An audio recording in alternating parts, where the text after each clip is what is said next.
இன்னைக்கு சாம்பார் பவுடர் சின்ன குவாண்டிட்டியில் பண்ண போகிறேன். போன வீடியோவில் ரசப்பொடி எப்படி செய்கிறதுன்னு போட்டிருந்தேன். இன்னைக்கு சாம்பார் பொடி எப்படி செய்கிறதுன்னு இந்த வீடியோவில் பார்க்கலாம். ஃபர்ஸ்ட் ஒரு பேனில் 1/2 கப் மல்லி வறுக்க போகிறேன். சாம்பார் பொடி பண்ணுறதுக்கு என்னெல்லாம் இன்க்ரீடியன்ஸ் தேவைன்னு கீழே டிஸ்கிரிப்ஷன் பாக்ஸில் டீட்டெயிலாக கொடுத்துருக்கேன். இந்த மாதிரி வறுத்ததுக்கு அப்புறம் இது இன்னொரு பிளேட்டுக்கு மாற்றிடலாம். அடுத்தது 2 டேபிள் ஸ்பூன் துவரம் பருப்பு வறுக்க போகிறேன்.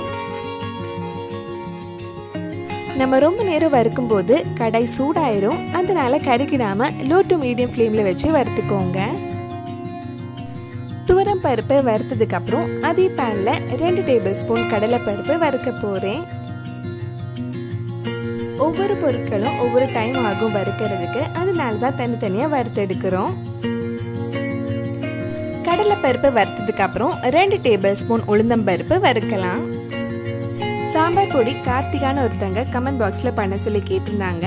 நான் ரசப்பொடி போன வீடியோவில் அப்லோட் பண்ணியிருந்தேன். நீங்கள் அந்த வீடியோவை பார்க்கலன்னா அதோட லிங்க் கீழே டிஸ்கிரிப்ஷனில் இருக்குது, மறக்காமல் அந்த வீடியோவும் போய் பாருங்கள். உளுந்தம்பருப்பை வறுத்ததுக்கு அப்புறம் 2 டேபிள் ஸ்பூன் அரிசி வறுக்கலாம். சாம்பார் கொஞ்சம் கொழுப்பாக கிடைக்கிறதுக்காக தான் இந்த அரிசி ஆட் பண்ணியிருக்கோம்.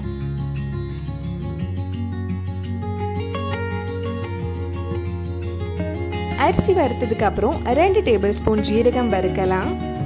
இந்த சாம்பார் பொடி வச்சு இதுக்கு முன்னாடி நாகர்கோவில் ஸ்பெஷல் சாம்பார் பண்ணியிருக்கேன்.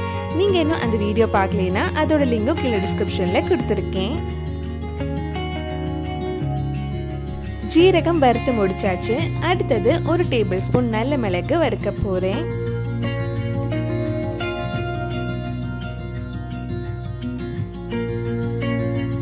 நல்ல மிளகு வறுத்ததுக்கு அப்புறம் 1/2 டீஸ்பூன் வெந்தயம் போடலாம். வெந்தயம் ரொம்ப போட வேண்டாம், சில டைம் அது கசக்க ஆரம்பிச்சிடும்.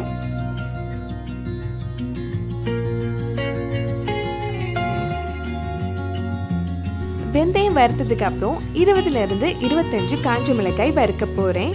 சில காஞ்ச மிளகாய் காரமா இருக்கும், சிலது காரம் கம்மியா இருக்கும். அதுக்கேற்ற மாதிரி நீங்க காஞ்ச மிளகாய் எடுத்துக்கோங்க. சாம்பார் பொடி உங்களுக்கு நல்ல கலரா வேணும்னா சாதா காஞ்ச மிளகாய்க்கு பதிலாக காஷ்மீரி காஞ்ச மிளகாய் எடுத்துக்கோங்க, அப்போ கலர் நல்லா கிடைக்கும். நான் காஷ்மீரி காஞ்ச மிளகாய் யூஸ் பண்ணல, நார்மலாக நம்ம வீட்டில் யூஸ் பண்ணுற காஞ்ச மிளகாய் தான் எடுத்திருக்கேன். அதனால கலர் கொஞ்சம் கம்மியாக தான் இருக்கும். கடைசியாக கொஞ்சம் கருவேப்பிலையும் வறுத்ததுக்கு அப்புறம் நம்ம ஆஃப் பண்ணிடலாம். இதெல்லாம் வறுத்ததுக்கு அப்புறம் கொஞ்ச நேரம் ஆற வச்சிடலாம். நல்லா ஆறினதுக்கு அப்புறம் நம்ம மிக்ஸி ஜாரில் போட்டு நல்லா நைஸாக பவுடர் பண்ணி எடுக்கலாம்.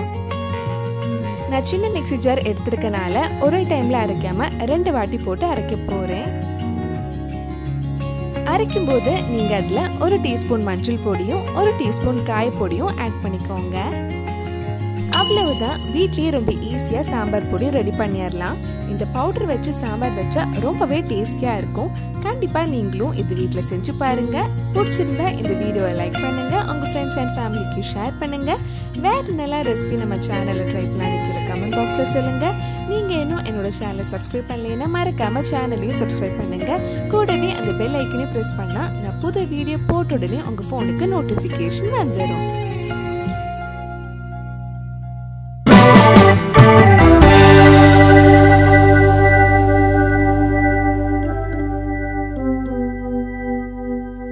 Mm-hmm.